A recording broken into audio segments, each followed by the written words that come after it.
Welcome to the R Spot.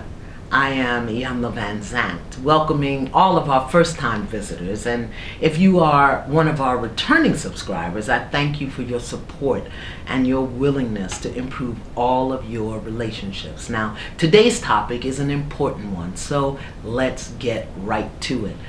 Ground rules for responsible co-parenting. I promised you that in the last episode.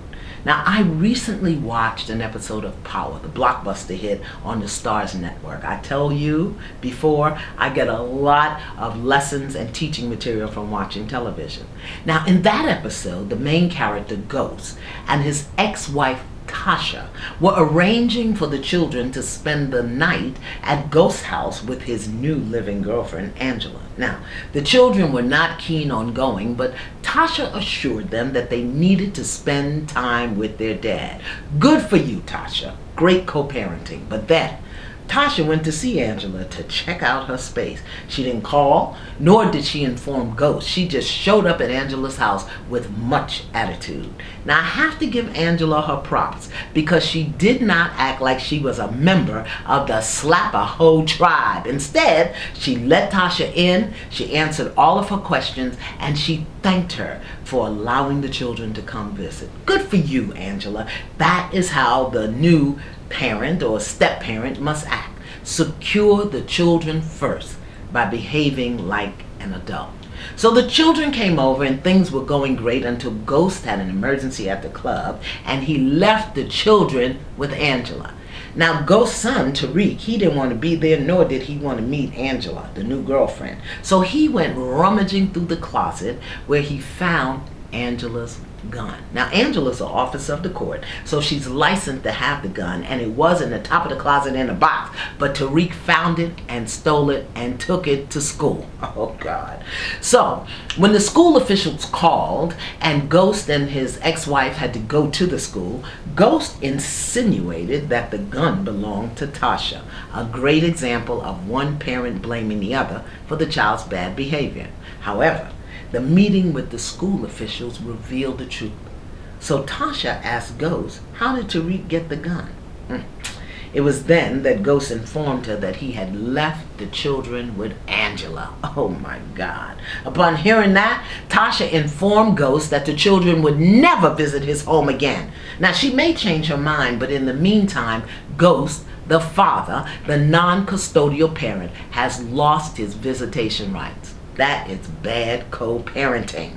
You see, it's not easy to be in relationship with a person who no longer wants to be in relationship with you. However, if you watched episode 1, you know that co-parenting is a lifetime relationship that you can't just walk away from because the love ship didn't work.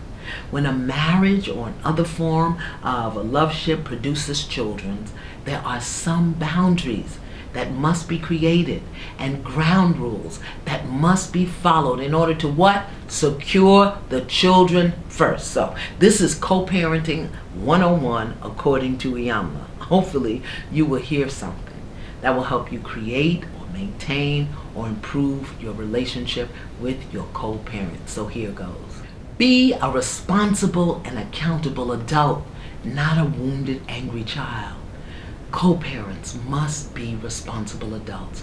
That means do what you say you will do when you say you will do it. Keep your agreements with your ex and with the children. Show up on time, and if you can't, call.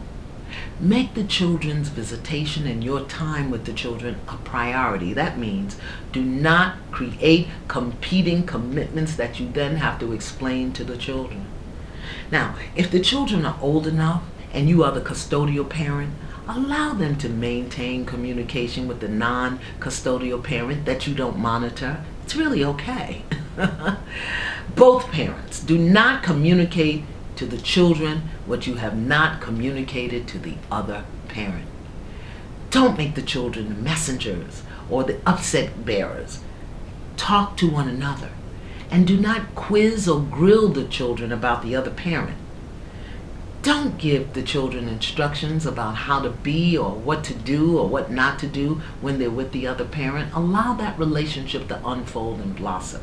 And please, this is a big one, Spare your children the details of the breakup. The details. Of course, they know you're not together. Let them know what the new changes will be, but spare them the details of the breakup. It is never appropriate and very messy when the parents involve the children in the details of the breakup. That is TMI for the children who have their own issues and challenges about adjusting to the changes.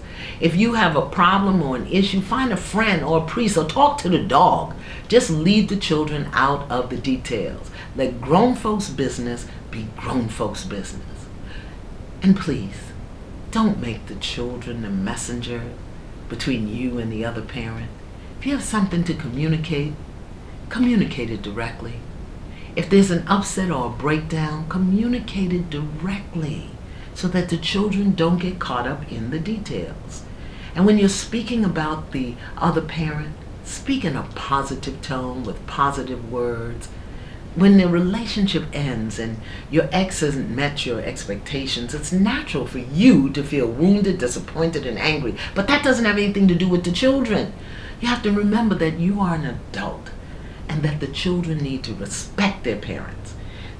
The way you talk about the other parent teaches them that they can respect authority, and it helps them to grow up with a respectful attitude. And please give your children permission to maintain ties with their grandparents on both sides, even if that means that you have to be in contact and communication with them. But don't use the grandparents as a go-between when you're in breakdown with the other co-parent. Don't make them messengers or mediators or negotiators. Listen, there's nothing more painful and devastating than a grandparent who is denied access to their grandchildren. Trust me, I lived with that for almost 3 years. And when you put the grandparents in the middle of a breakdown between you and their child, the other co-parent, it's not going to turn out well for you, for them, or for the children.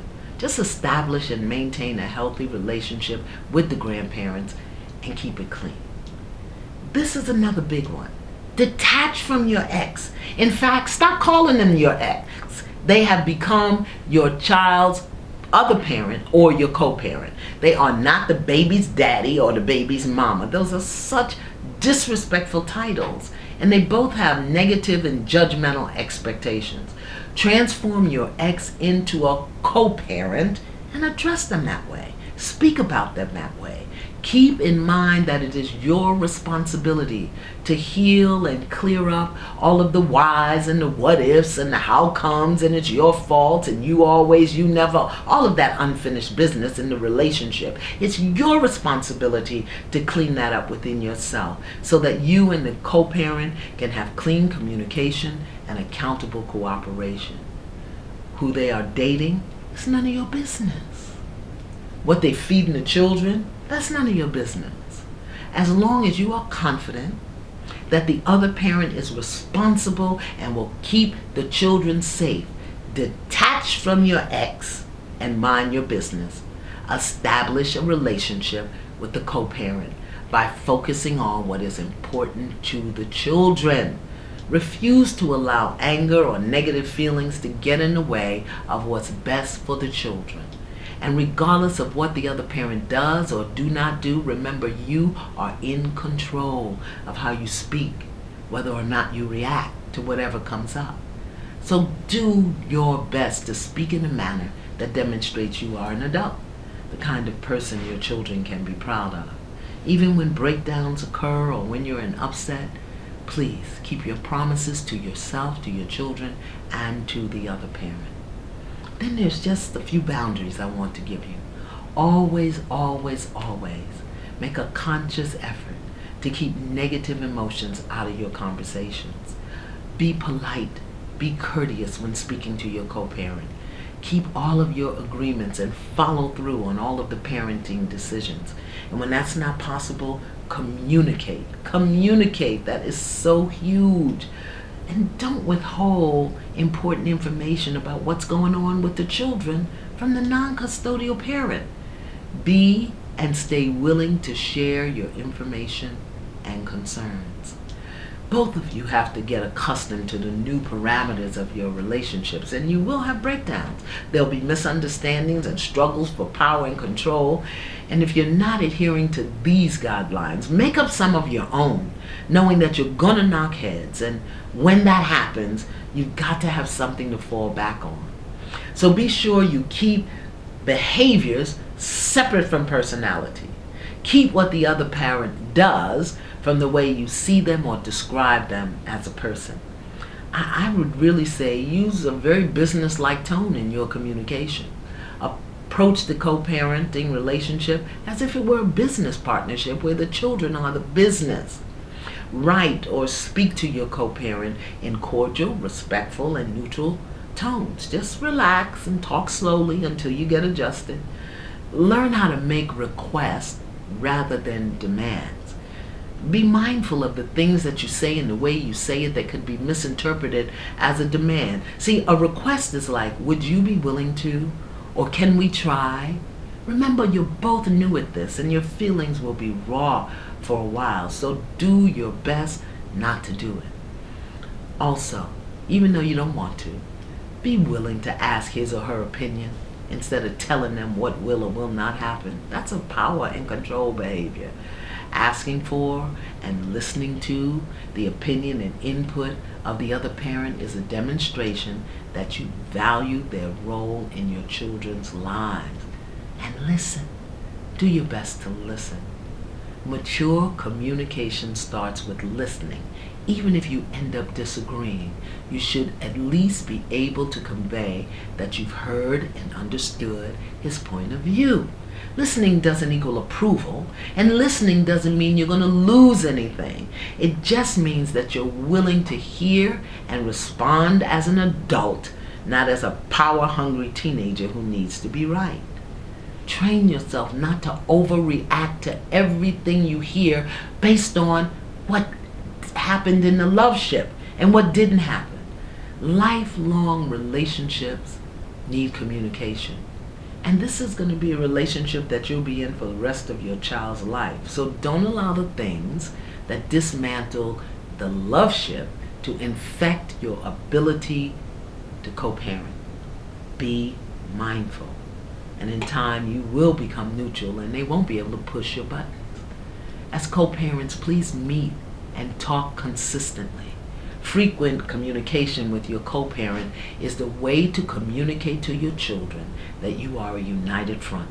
Because once the children detect that there is a breakdown between you, trust me, they will play the two ends against the middle to get what they want. You know, children are very observant, and if you are not careful, they will get into the role of pitting you two against each other. You've got to watch out for them little buggers, because children are very, very smart.